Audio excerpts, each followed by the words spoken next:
What about the drink and the drugs, Pete? Do you keep clear of all that? Not interested in it at all. I think for some people it might work very well, but I know that I'm too vain and too into self-preservation. Yeah.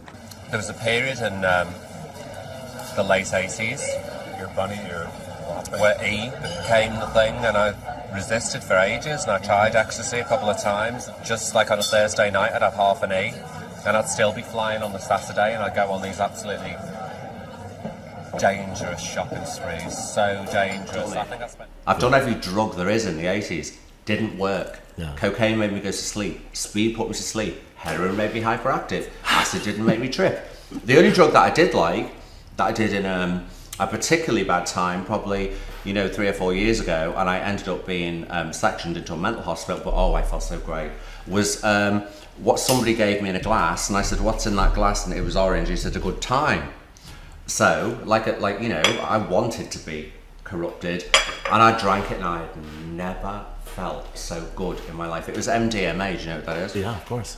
I had never, everyone else was crashed out. I was hyperactive, laughing, talking, joking, and I looked so healthy, and that wasn't delusional. It brought a glow to my skin, my eyes went ultra white, and I thought, and then didn't get a come down, got no after effect.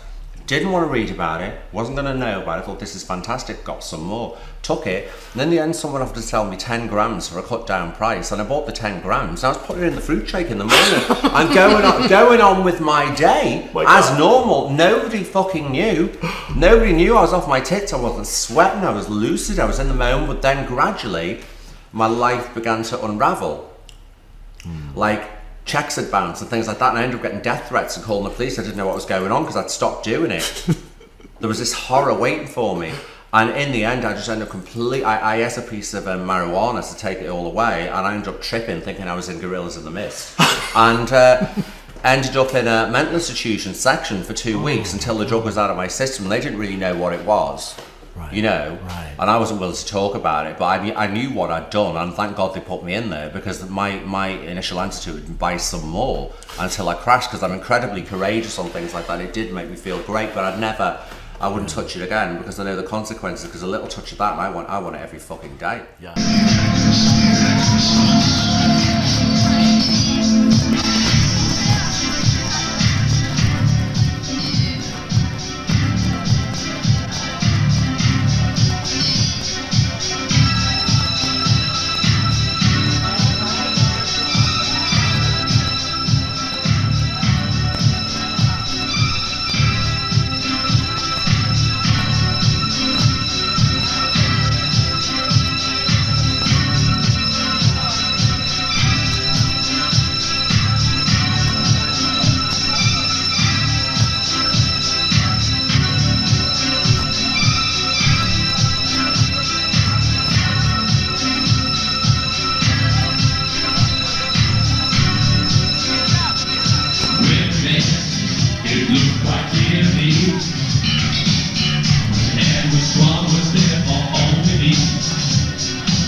You know you